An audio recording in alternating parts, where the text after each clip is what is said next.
আসসালামু আলাইকুম। আজকে আমরা পড়ব পৌরনীতি ও সুশাসনের প্রথম পত্রের ৬ষ্ঠ অধ্যায়। এর আগে আমরা ১, ৩, ৫ অধ্যায়টি শেষ করছি আমাদের সংক্ষিপ্ত সিলেবাসের। চলুন শুরু করি। ক্লাসটা ছোট, ধৈর্য সহকারে করবেন এবং চ্যানেলে নতুন হলে সাবস্ক্রাইব করবেন।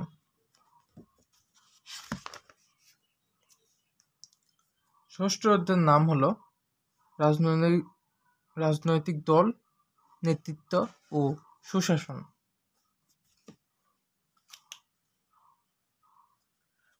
প্রথমে আমরা দেখব গণতান্ত্রিক রাষ্ট্র রাজনৈতিক দলের ধারণা। গণতন্ত্রের সাথে রাজনৈতিক দলের সম্পর্ক ঘনিষ্ঠ।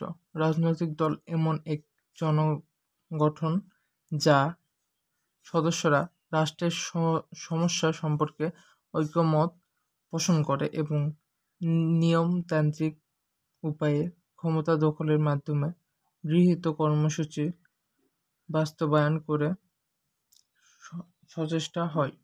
আবারও বলছি, গণতান্ত্রিকের মধ্যে রাজনৈতিক দলের সম্পর্ক ঘনিষ্ঠ।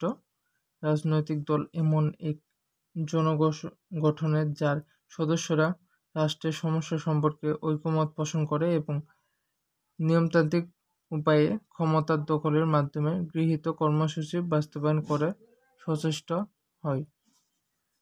আধুনিক গণতন্ত্র হল প্রত্যক্ষ বা প্রতিনিধিমূলক গণতন্ত্র। রাষ্ট্রের আয়তন ও জনসংখ্যা বিশাল হওয়ার নাগরিকরা প্রত্যক্ষভাবে শাসন কাজ পরিচালনা অংশগ্রহণ করতে পারে না। নির্বাচন প্রতিনিধির মাধ্যমে তারা প্রত্যক্ষভাবে শাসন কাজে অংশগ্রহণ করে। প্রতিনিধি নির্বাচনে প্রধান ভূমিকা পালন করে এবং রাজনৈতিক দল। তাই রাজনৈতিক দল হল প্রতিনিধিমূলক গণতন্ত্রের মূল ভিত্তি। এখন আমরা পড়ব গণতান্ত্রিক রাষ্ট্রের রাজনৈতিক দলের বৈশিষ্ট্য। গণতান্ত্রিক রাষ্ট্রে রাজনৈতিক দলের যেসব বৈশিষ্ট্য লক্ষ্য করা যায় তার মধ্যে গুরুত্বপূর্ণ কয়েকটি হলো: রাজনৈতিক সংগঠন সম আদর্শে বিশ্বাসী, নিয়মতান্ত্রিক উপায়ে ক্ষমতা আরোহণ, জনমতের প্রতি গুরুত্বারোপ, দলের স্বার্থ সংরক্ষণ ইত্যাদি। এই প্রশ্নটি খ নম্বরের জন্য অত্যন্ত গুরুত্বপূর্ণ। গণতান্ত্রিক রাষ্ট্রের রাজনৈতিক দলের বৈশিষ্ট্য কি? এই প্রশ্নটা আসবে এখানে। আমরা বলবো, গণতান্ত্রিক রাষ্ট্রের রাজনৈতিক দলের যেসব বৈশিষ্ট্য লক্ষ্য করা যায় তার মধ্যে গুরুত্বপূর্ণ কয়েকটি হলো: রাজনৈতিক সংগঠন সম আদর্শে বিশ্বাসী, নিয়মতান্ত্রিক উপায়ে ক্ষমতার আরোহণ, জনমতের প্রতি গুরুত্বারোপ, দলীয় স্বার্থ সংরক্ষণ ইত্যাদি। ৩ নম্বর টপিকে দেখব আমরা গণতান্ত্রিক রাষ্ট্রের রাজনৈতিক দলের কার্যাবলী। গণতান্ত্রিক ব্যবস্থা সংরক্ষণে রাজনৈতিক দলের সক্রিয় ও গঠনমূলক ভূমিকা পালন করে। গণতন্ত্রের রাজনৈতিক দল যেসব কার্যাবলী সম্পন্ন করে সেগুলো হলো: রাজনৈতিক সমস্যা নির্ধারণ, নীতি নির্ধারণ, কর্মসূচি প্রণয়ন, জনমত গঠন, নির্বাচনে প্রার্থী মনোনয়ন, প্রচারণ ও ভোটারদের স্বার্থ সংরক্ষণ, সরকার গঠন, বিরোধী দলের ভূমিকা পালন, রাজনৈতিক চেতনা, শিক্ষা প্রচার, জাতীয় ঐক্য প্রতিষ্ঠান ইত্যাদি। এটাও কিন্তু গ নাম্বার ও খ এর জন্য ইম্পর্টেন্ট। গ ও খ। 4 নম্বর আমরা দেখতে পাই সুশাসন প্রতিষ্ঠান চাপ সৃষ্টি গোষ্ঠীর ভূমিকা। চাপ সৃষ্টিকারী গোষ্ঠী হলো এমন এক গোষ্ঠী যার সদস্যরা সমভাবাপন্ন এবং অভিন্ন স্বার্থের দ্বারা আবদ্ধ। এরা প্রত্যক্ষ ও পরোক্ষ সরকারের নীতি নির্ধারণ বিষয়কে প্রভাবিত করে এবং নিজেদের অনুকূলে আনতে উদ্যোগী হয়। তবে চাপ সৃষ্টিকারী গোষ্ঠী সরকারি ক্ষমতা দখলে চেষ্টা করে না। সুশাসন নিশ্চিত করার দায়িত্ব শুধু সরকারের নয়, এর জন্য প্রয়োজন ব্যাপক আকারে নাগরিকদের অংশগ্রহণ। চাপ সৃষ্টিকারী গোষ্ঠীগুলো সুশাসন প্রতিষ্ঠান ব্যাপক ভূমিকা রাখতে পারে। চাপ সৃষ্টিকারী গোষ্ঠীগুলো যেসব সুশাসন প্রতিষ্ঠার ভূমিকা রাখে তা হলো সরকারি নীতি প্রণয়নের প্রভাব, জনগণের স্বার্থ সংরক্ষণ, আইনসভার উপর প্রভাব বিস্তার, স্বচ্ছতা ও জবাবদিহিতা নিশ্চিতকরণ, সরকারের স্বৈরাচারিক রোধ, সরকার ও জনগণের মধ্যে সেতু বন্ধন, সরকারের দায়িত্বশীলতা বৃদ্ধি, জাতীয় সংকট মোকাবেলা, সম্পদের সুষ্ঠু বণ্টন, জনমতের তথ্যের সমৃদ্ধকরণ, জনমত গঠন, নেতৃত্ব সৃষ্টি, সরকারের উপদেষ্টা হিসেবে জাতীয় ঐক্যবদ্ধ সৃষ্টি ইত্যাদি। 5 নম্বর টপিকে রয়েছে নেতৃত্বের ধারণা ও প্রকারভেদ। সাধারণত নেতৃত্ব বলতে নেতার গুণাবলীগুলোকে বোঝায়। নেতৃত্বের ইংরেজি প্রতিশব্দ হলো লিডারশিপ এবং নেতা ইংরেজি প্রতিশব্দ লিডার। লিডারশিপ শব্দটি এসেছে ইংরেজি লিড থেকে। লিড শব্দের অর্থ হলো চালনা করা, পথ তৈরানো ও নির্দেশ প্রদান করা। কোনো ব্যক্তি বা দলের নেতা কতক্ষণ গুণের অধিকারী এবং তাদের অন্যকে কতখানি প্রভাবিত করতে পারে রাজনৈতিক পরিণতি সুশাসন তাকে নেতৃত্ব বলে। প্রভাবিত করতে পারে নেতৃত্ব বিভিন্ন প্রকারের হতে পারে, যেমন বিশ্লেষণ স্বভাব, রাজনৈতিক, সমহীন, প্রশাসনিক ও ব্যবস্থা স্থাপন নেতৃত্ব, একনায়কতন্ত্রী, গণতান্ত্রিক, তদারকিকারী, স্বার্থ সর্বনাশকারী ও বিপ্লবী বা সমাজ সংক্রান্ত নেতৃত্ব ইত্যাদি। 6 নম্বর নেতৃত্ব প্রয়োজনীয় গুণাবলী। নেতৃত্ব প্রদান সহজ কাজ নয়। যে কেউ ইচ্ছে করলেই সমাজের নেতৃত্ব দিতে পারে না।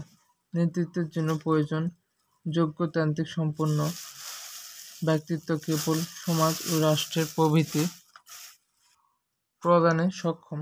নেতৃত্ব প্রদানের জন্য নেতাকে যেসব গুণের অধিকারী হতে হয়: ব্যক্তিত্ব, বুদ্ধিমত্তা, মানসিকতা, দৈহিক সুস্থতা, শিক্ষা, অভিজ্ঞতা, দূরদর্শ, চরিত্রিক, কর্মঠ, কোমলতা, ভঙ্গিতা, উভয়চতা, দেশপ্রেম, আত্মবিশ্বাসী, নিরপেক্ষতা, উদারতা, দায়িত্ববোধ, সততা, ন্যায়পরায়ণতা, আত্মসংযত ও স্বার্থহীনতা। এই সকল দিক যদি একটি ব্যক্তির মধ্যে প্রবাহিত হয় তাহলে সে নেতা হিসেবে গণিত। 7 নম্বর লাস্ট টপিক, সুশাসন নিশ্চিতকরণে নেতৃত্বের ভূমিকা। সুশাসন নিশ্চিতকরণে নেতৃত্বের ভূমিকা অত্যন্ত গুরুত্বপূর্ণ। নেতৃত্ব সমাজ ও রাষ্ট্রের অভিন্ন লক্ষ্য অর্জনে পরিচালিত করে। এটি ব্যক্তি সুশাসন প্রতিষ্ঠা করে তা অপশাসন প্রতিষ্ঠান করে তা নির্ভর করে নেতৃত্বের উপর। গণতান্ত্রিক যৌগ ও সহ নেতৃত্বের মাধ্যমে রাষ্ট্র শাসন জনকল্যাণ প্রতিষ্ঠিত হয়। অপরপক্ষে অযোগ্য ও দুর্নীতিপরায়ণ নেতৃত্বের মাধ্যমে রাষ্ট্রে কখনো সুশাসন প্রতিষ্ঠিত হয় না। নেতৃত্বের বৈধতা থাকলে সুশাসন প্রতিষ্ঠিত সহজ হয়। নেতৃত্বের বৈধতা থাকতে বোঝায় নেতৃত্বের প্রতি রাষ্ট্রের নাগরিকত্ব আস্থা। সাধারণ অর্থে বলতে এই বৈধতা অর্জন করা হয়। এর জন্য বলা যায় নেতৃত্বের গ্রহণ করা ও বৈধ নেতৃত্বের অপরিতান্ত্রিক নেতৃত্ব জনগণের ক্ষমতা, তথ্যের অবাধ্য প্রণয়ন, স্বচ্ছতা ও জবাবদিহিতা বিশ্বাস করা যায়। ফলে অনেক ক্ষেত্রে হয়তো রাষ্ট্রের অবকাঠামোগত উন্নত হয় কিন্তু সুশাসন প্রতিষ্ঠিত হয় না। আধুনিক গণতন্ত্রের রাষ্ট্রের গুরুত্বপূর্ণ দলের গুরুত্ব। আধুনিক গণতন্ত্রের রাষ্ট্রের গুরুত্বপূর্ণ দল মধ্যে গুরুত্ব রয়েছে গণতান্ত্রিক অর্থব্যয়, সরকার ও জনগণের মধ্যে সংযোগ সাধন, স্বেচ্ছাচারিতা প্রতিরোধ, রাজনৈতিক চেতনার বিকাশ। এই দুইটির মধ্যে দুই ভাগে বিভক্ত, যেমন সমস্যা নির্বাচনীদের স্বার্থ সংরক্ষণ, সরকার গঠন চালনা, বিরোধী দলের ভূমিকা পালন, জনমত গঠন, রাজনৈতিক ব্যবস্থা স্থায়িত্ব সংরক্ষণ। শক্তির নির্ভরতা রাজনৈতিক দল ও গণতান্ত্রিক রাষ্ট্রের রাজনৈতিক দলের কার্যাবলী। প্রথম গণতান্ত্রিক রাষ্ট্রের কার্যাবলীটা দেখে নিই। প্রথমটা হলো রাষ্ট্রের সমস্যা দিক চিহ্নিতকরণ, গণমূলক বিরোধী দলের ভূমিকা, সুশাসন প্রতিষ্ঠা, গণতান্ত্রিক মূল্যবোধ প্রতিষ্ঠা, জাতীয় সমচ্বরের সৃষ্টি, জাতীয়তাবাদ চর্চা, স্বেচ্ছাচার বোধ, রাজনৈতিক চেতনা ও শিক্ষার প্রচার, স্বার্থের অগ্রগতিপূর্ণ, নৈতিক নির্বাচন, কর্মসূচি প্রণয়ন, জনমত গঠন, প্রার্থী মনোনয়ন, প্রচারণ, ভোটাধিকার অধিকার সংরক্ষণ, সরকার গঠন। শক্তির ভিত্তিতে রাজনৈতিক দল মধ্যে পার্থক্য রয়েছে। সংখ্যাগরিষ্ঠ ভিত্তি গঠিত দলসমূহ, বৃহত্তর দলসমূহ, গৌণ দলসমূহ ও মধ্যম দলসমূহ। এই ছিল আজকের রাজনৈতিক দল, নেতৃত্ব ও সুশাসনের অধ্যায়। আবার দেখা হবে আমাদের অন্যান্য কোনো ভিডিওতে। সকলে ভালো থাকবেন, সুস্থ থাকবেন। আল্লাহ হাফেজ। চ্যানেলে নতুন হলে সাবস্ক্রাইব করে যাবেন।